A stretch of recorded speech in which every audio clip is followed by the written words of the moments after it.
Now to the fallout growing this morning from that bombshell resignation. Defense Secretary James Mattis telling the president he's stepping down. Remember, this comes just a day after the president made the surprise announcement about withdrawing troops from Syria.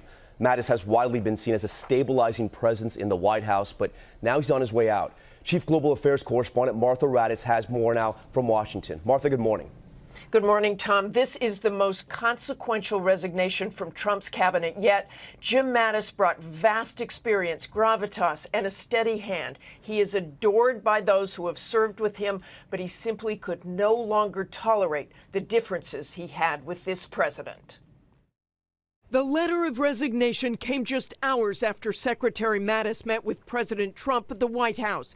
Mattis making perfectly clear he has deep foreign policy disagreements with the president, writing, "My views on treating allies with respect and also being clear-eyed about both malign actors and strategic competitors," mentioning China and Russia specifically, "are strongly held and informed by over 4 decades of immersion in these issues. We must do everything possible to advance an international order that is most conducive to our prosperity and values, and we are strengthened in this effort by the solidarity of our alliances." Ending his letter with this: "Because you have the right to have a Secretary of Defense whose views are better aligned with yours on these and other subjects, I believe it is right for me to step down from my position." In the beginning, Donald Trump thought Jim Mattis was the perfect man for the job with the perfect nickname, Mad Dog Mattis. For Mattis, who cringes at that nickname, it was duty first, just weeks ago saying, When the President of the United States asks you to do something in America, you just do it. To quote Nike, just do it. But Syria was the last straw. Mattis spent 4 decades in the Marine Corps, years on battlefields around the globe. Yet Donald Trump, despite Mattis's plea not to, announced he was pulling all U.S. troops out of Syria. So our boys, our young women, our men, they're all coming back.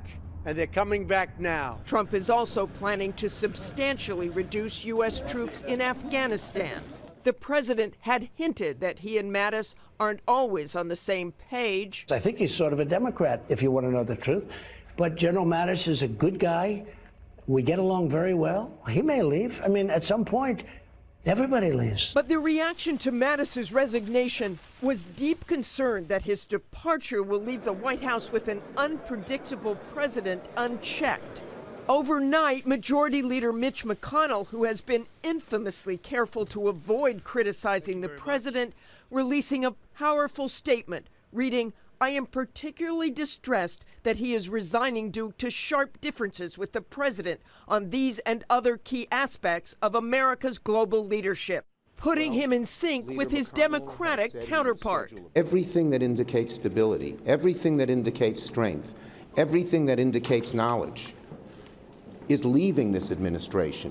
General Kelly, General Mattis, so many others.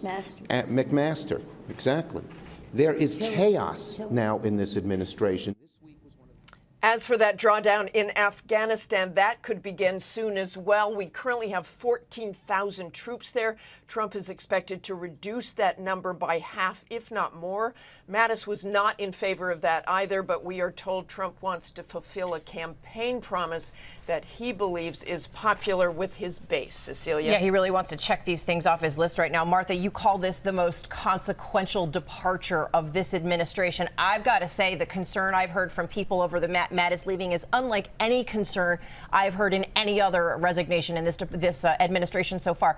He was really seen as a stabilizing force in this administration. Absolutely, Cecilia. There is an unease now at the Pentagon and abroad. I can't stress enough how much of a stability factor Mattis is seen as in the national security world and how much the troops admire him. He is staying on until the end of February, but clearly he will have very little influence. President Trump said he will name a replacement soon. Cecilia. Okay, Martha, thanks.